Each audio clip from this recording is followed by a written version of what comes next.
The fact that I come from a part of the world that uses poetry to record and document identity, events, historical figures, it means that in 2019, as a 40-year-old woman, my great-grandparents had a reference point for what I do, and a 16-year-old in South Africa has a reference point for what I do.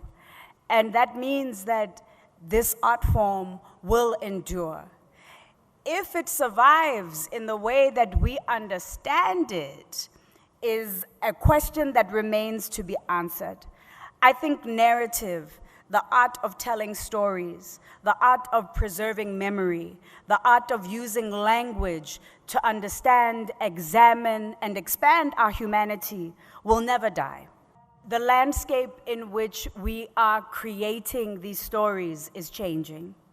And of course, we are living in a world now that is shaped and defined by technology.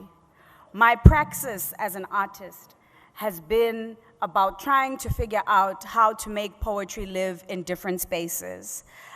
Poetry is the crown jewel of language. Poetry is what all language aspires to.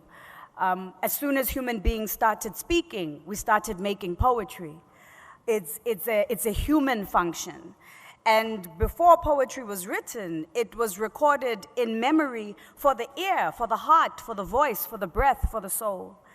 And I think this is what is exciting about this particular era, is seeing how young people are taking this art form and making it live in ways that we couldn't have imagined.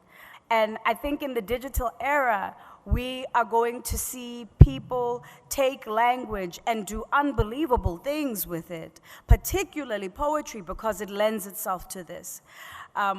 For artists who are interested, for poets who are interested in expanding the boundaries of what language can do with the digital medium, this is very exciting. It means that we are going to create hybrid art forms that we couldn't have imagined before.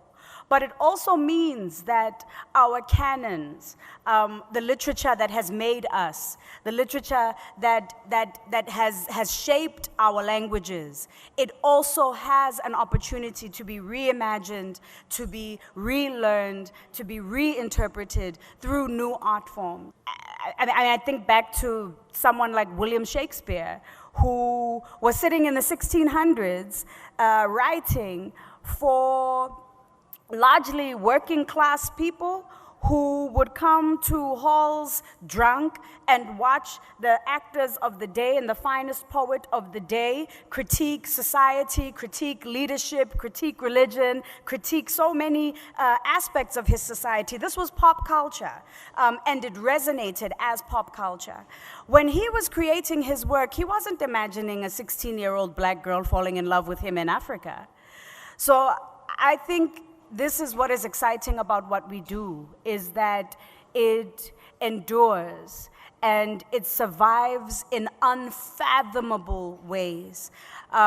What I do right now speaks to an audience that is real, in my country and around the world.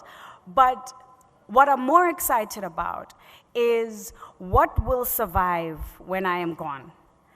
That, for me, the essence of what lives in my work, what will endure, that, for me, is something that's very exciting to imagine and to dream about. I don't think Tagore imagined today how his work would live. But the business of the artist is to create the work. And in the 21st century, there's no limit to the kinds of ways that narrative, poetry, story, language can survive and can be expressed.